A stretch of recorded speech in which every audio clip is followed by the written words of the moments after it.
We welcome you back to Madison Square Garden in New York. I'm Roger Twibell along with Cliff Drysdale. Rod Laver's courtside with us tonight for this 5-set final. Boris Becker and Ivan Lendl. And there's the man who now makes his home in Greenwich, Connecticut, the first male tennis player to win $10 million in prize money. And this year has been quite a year for him. He won the $800,000 bonus for the top points in the Bisco Grand Prix. And Becker, the youngest man to win $1 million in tennis. Of course, the prize money, Cliff, increases through the years, and that probably $10 million figure will come a little bit easier to Becker if he continues his type of play through the next 4 to 5 years than it came to that man serving Ivan Lendl. Every time you talk about prize money, it kind of course it's relevant because it separates the good players from the bad, but these guys make so much more money off the court. So when you know that Becker is making $10 million a year, which is what they estimate that he made this year, it makes the actual official prize money pale by comparison.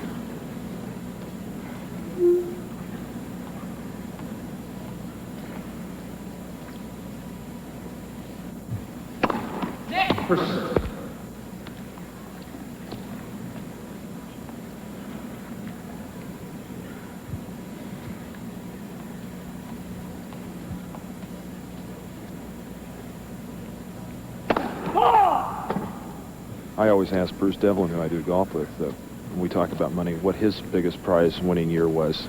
Should I ask you that?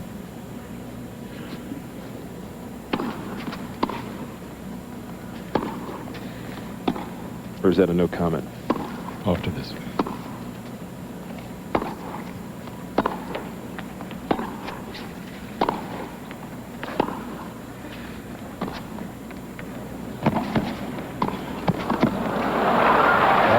Just in.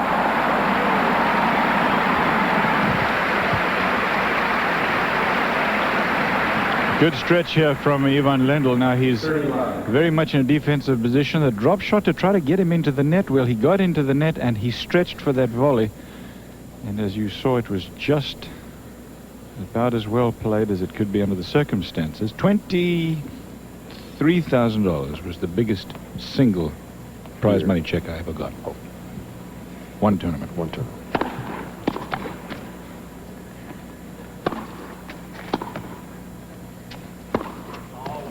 Long. This one match worth $100,000, and the winner will leave this week having earned $210,000. That may be one of the reasons, Roger, that I've felt that when they say there was a meaningless or a couple of meaningless matches on Saturday, they were only playing for $20,000. I have difficulty relating to 20,000 being totally meaningless. 30-15.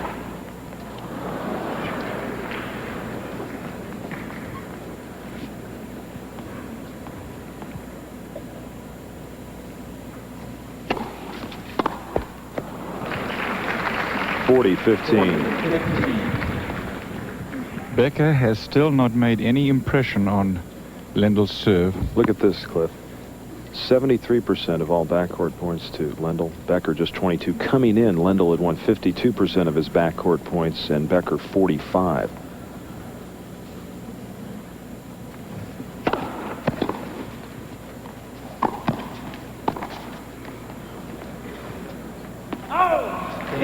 And they've evened things up at 4 games apiece.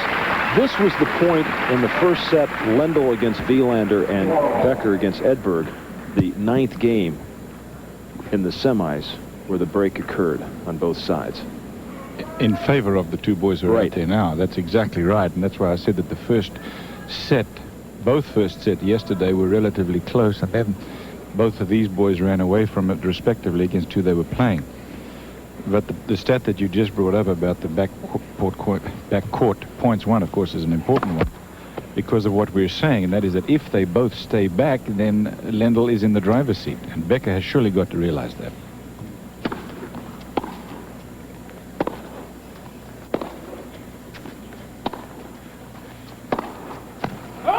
Just long. Rod, how do you feel about this 9th game of the first set after what we just mentioned concerning their semi-matches?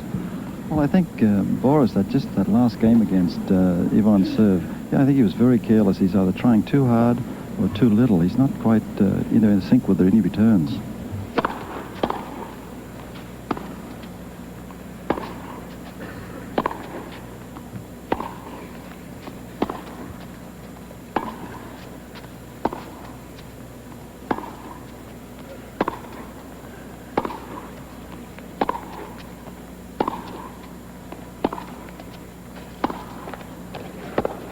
Very good approach shot there from Ivan. Ball stayed very low. It's a tough passing shot to make when the ball kind of bites into the ground, and then you see a guy as big as Lendl come in. Take a look at this again.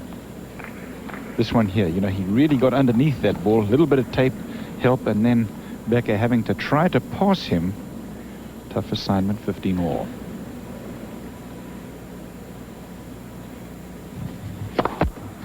The other thing you have to bear in mind, the other good question when we talk about staying back, is when Becker comes in, he wins 3 of 4 points. And for Boris Becker, his second double fall.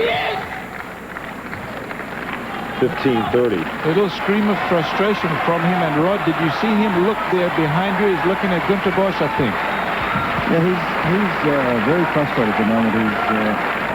He's not that far off, but he's just expecting a lot of himself at the moment, and it's just not happening. He's lost his rhythm a little on his serve, especially the second one.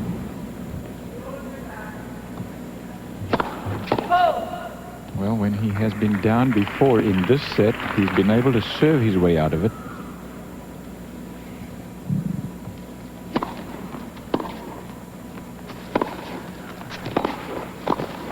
Boy, there it is. Cliff just mentioned when he comes to the net, he wins 3 out of 4 times. He has done that so far in this match. And when he does it, he's so effective at it. And there's Günter Bosch, and you just wonder why he doesn't do it on a more regular basis. Yeah. 30 all. Günter Bosch, by the way, the guy that you're looking at is not more than about, let's see, 9 feet from Rod Laver down there at courtside.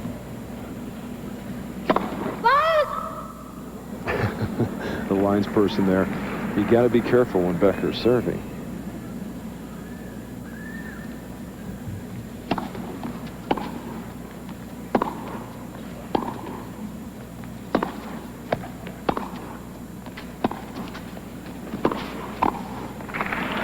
Oh, cross-court forehand winner by Ivan Lendl.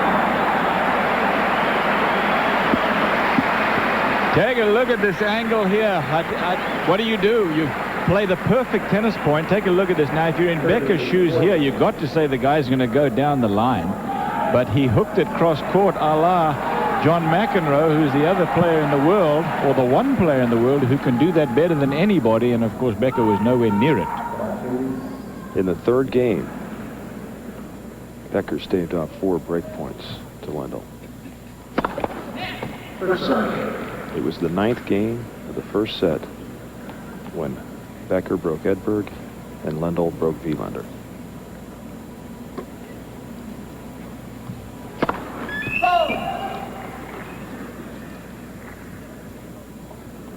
Biggest point of the match.